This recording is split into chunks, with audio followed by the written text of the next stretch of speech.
제가 1945년도 해방동입니다. 그리고 6.25를 경험을 했고, 그리고 나서는 초등학교에 이제 들어가게 되는데, 특히 공부하는 데는 취미가 없었고, 여러 가지 놀이 중에서 선생님이 칠판에 판서를 하고 나면은 조그마한 백목 조가리를 제 나름대로는 주워가지고 그 백목에다가 조각하는 것을 취미가 있었습니다. 백목이 생길 때마다 얼굴 모양을 조각을 해가지고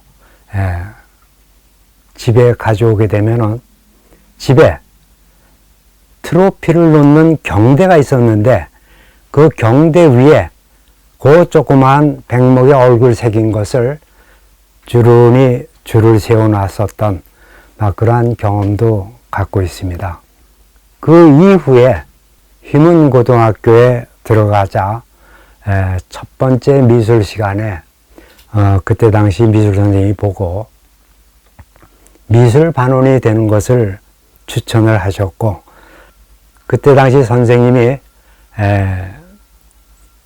서양화의 이상욱 선생님과 한국화의 권영우 선생님이십니다. 이 두 분이 주말 되면은 한 번씩 들르셔가지고는 우수작을 골라서 하나의 벽면에다가 걸어놨었습니다. 어느 때는 선발이 되어가지고 벽면에 붙이는가 하면은 어느 때는 낙선이 되기도 하는 겁니다.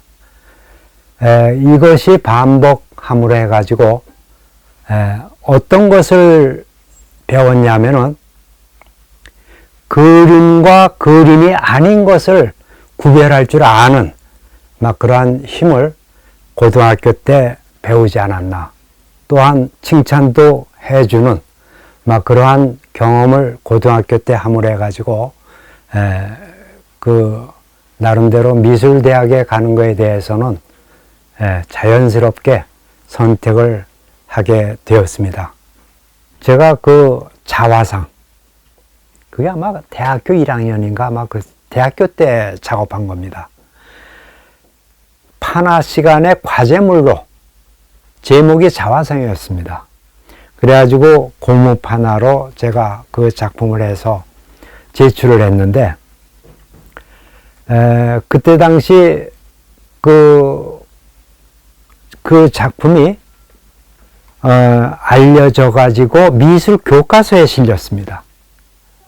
초기에 리노리움 판화, 고무 판화, 그것이 재료에 있어서 한계가 있어서 다른 재료를 사용을 못했었지만은 리노리움, 고무 판화에 있어서 그 칼맛이라고 하는 것은 목 판화보다는 금속에 가까운 좀 단순한 것이 아닌가.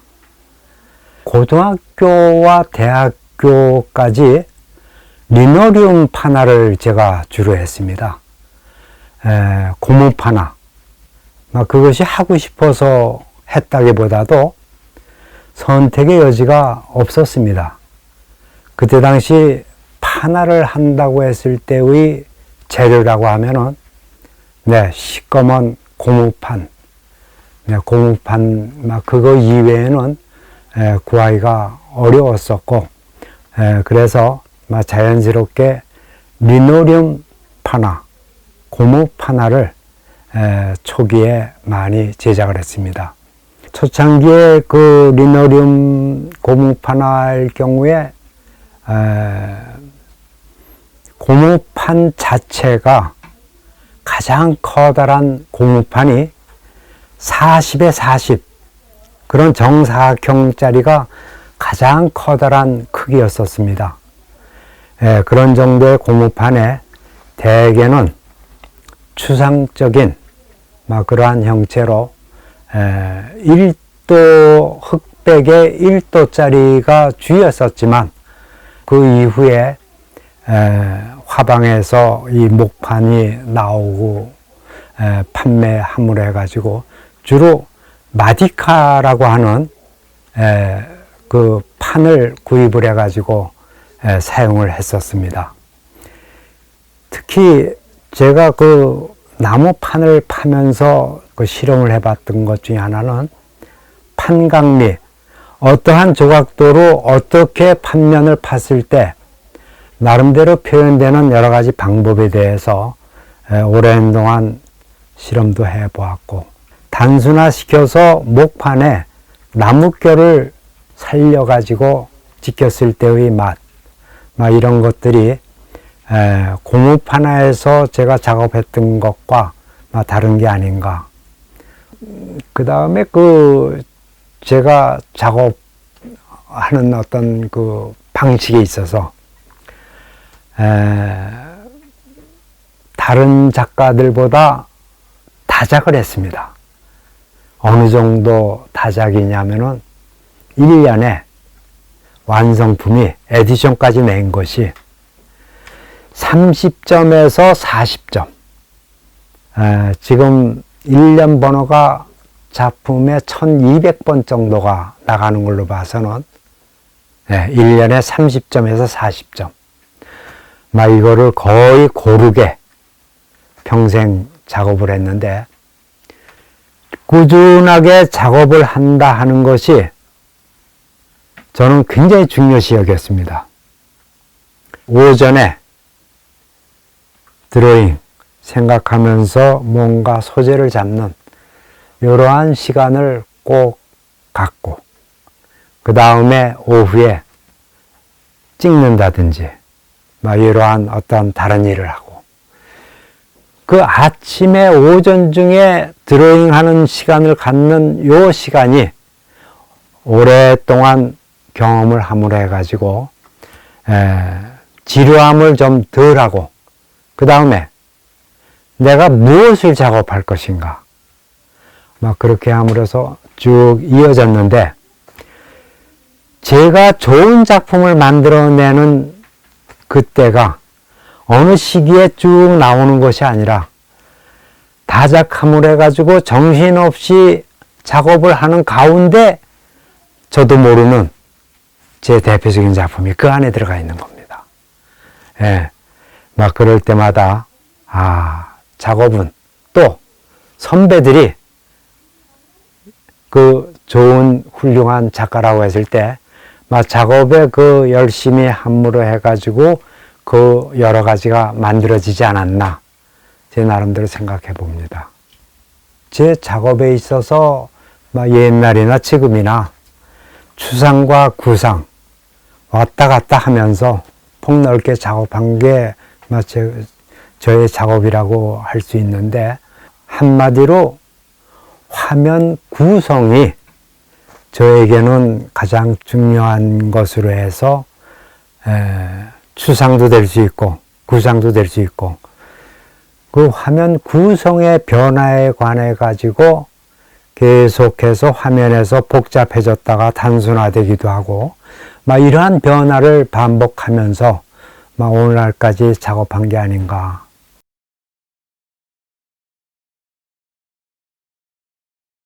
제 작품에 있어서 대표적인 작품을 이야기하라고 하면은 대개는 제가 갖고 있는 또 제작한 모음집이 대부분입니다. 왜 그러냐 하면은 모음집은 같은 성질의 작품을 한 장이 아니라 여러 점을 제작해가지고 묶어놓은 것이 모음집인데, 제가 갖고 있는 이 모음집들은 적게는 5점, 많게는 모음집 안에 60점이 들어가 있는 숫자가 매번 다 다른데, 이와 같은 모음집을 제작하기 위해서는 준비 기간도 꽤 깁니다. 그리고 모음집을 하기 위해서는 그 충족시킬 수 있는 소재와 드로잉이 사전에 완성이 되어 있어야 합니다. 그러므로 해서 꽤 오랜 기간 준비를 하고, 제가 모음집을 처음 만든 것이 80년대 중반에 대구에 있는 맥향화랑을 통해 가지고 심상의 풍경이라고 하는 제목으로 A4 크기의 아주 조그만 판화 작품 여러 점을 제작해서 모음집을 만든 게 있습니다. 그때 당시 목판화를 꽤 즐겨서 나름대로 즐겨 작업을 하던 시기였었는데, 그 심상의 풍경 같은 경우는 어떻게 보면은 일상생활에서 흔히 볼 수 있는 풍경, 이러한 소재를 나름대로 가지고 아마 10점이 넘는 그런 작품들이 여러 개가 들어가서 제작된 모음집입니다.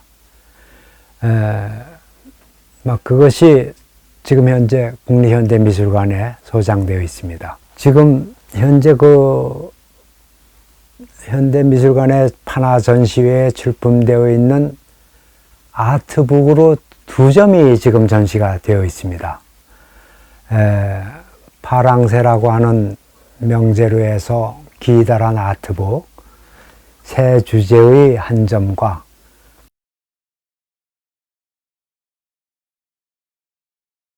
그 다음에 산죽, 주로 녹색, 이와 같은 그 녹색으로 되어 있는 산죽의 아트북 접어가지고 완성품이 아트북, 그 책이 되는 이런 쪽에서 제작된 작품들입니다. 그 두 점은 미국의 버밍엄 미술관에 소장되어 있기도 합니다. 저희 아트북 경우는 제가 파리 구경 갔을 때 불란서의 길거리에 사거리에 모퉁이에 조그마한 공원이 하나 있었는데, 그 공원에 벼룩시장이 열렸습니다. 사람이 바글바글하게 많은 사람들이 들어가 있는데, 그 내용을 보니까 벼룩시장 그 내용이 아트북입니다. 그걸 보고 너무너무 놀란 겁니다.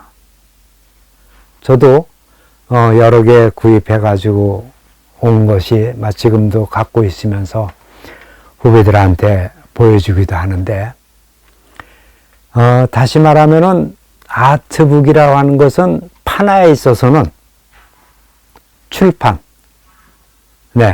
출판에서부터 판화가 나왔고, 판화가 조금 질 좋은 혹은 확장하는 데 있어서 회화 속으로 들어간 그러한 장르가 아닌가. 다시 말하면은 아트북이 없는, 출판이 없는 판화는 연결이 되지 않는 것이죠. 제 작품의 소재는 대부분이 자연입니다. 자연의 풍경이나 혹은 어느 한 모양을 가지고 화면 구성이 대부분인데, 제가 즐겨서 사용하는 그 자연의 그 모양들 중에 오리라든지 혹은 새 혹은 나무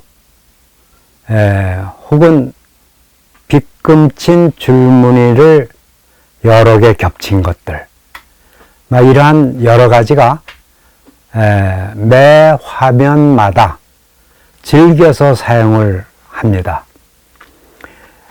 그 화면 구성에 있어서 제가 추구하는 여러 가지 중에는 단순화시키는 작업도 꽤 즐겨서 했습니다.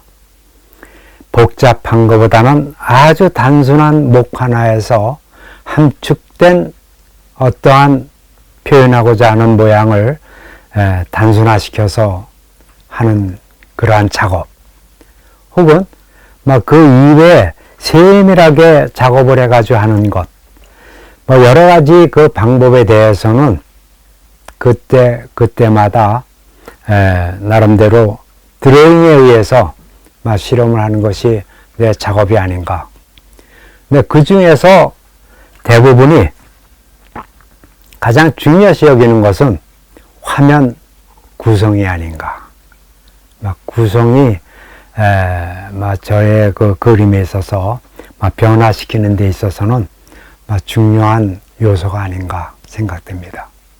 친구 중에서 월간 문학 잡지책의 그 편집장 되는 몇 분을 제가 알고 지냈습니다. 이분들이 저에게 책 표지를 주문을 하고 제 나름대로 표지를 해서 갖다 줘가지고 제작해서 나오고 했는데 굉장히 젊었을 때입니다. 대학 시절서부터 하지 않았나 싶은데 그 한때는 용돈이 떨어지면은 그 친구들한테 책 표지할 거 없냐고 그래가지고 제가 주문 받아가지고 표지를 한 적이 있습니다. 최인호 그분이 겨울나그네 책을 제가 책 표지를 했는데 책이 나오기 전에 원고지에 쓴 그 원고지를 제가 먼저 받아봤습니다. 그래서 그 책 읽고 나름대로 영감을 얻어가지고 제작을 했는데 그것을 제작할 때는 새로운 분야를 나름대로 실험을 한다.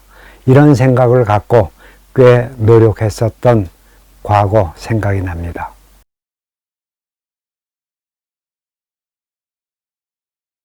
판화 작가라고 했을 때 판만 가지고 작업을 평생 한다? 그거는 저는 항상 그 후배들한테 얘기할 때 도장쟁이가 돼서는 안 된다. 그 새로운 것을 하기 위해서는 회화 작품을 감상을 하고 폭넓게 감상을 하고 또한 아트페어와 같은 경우에 참여할 수 있으면은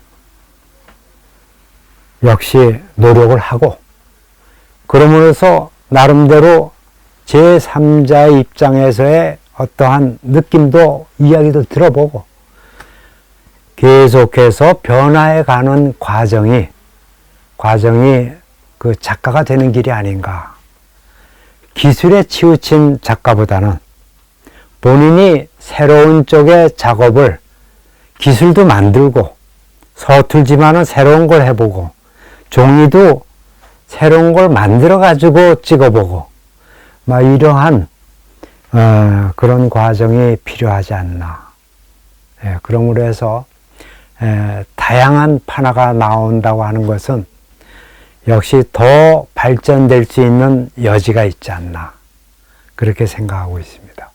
앞으로 남은 일들 같은 경우는 제 경우에 새로운 것을 만들기보다는 후배들을 위해서 뭔가 내가 도와줄 수 있는 이러한 일들이 있으면은 서슴지 않고 하지 않을까 그런 생각입니다.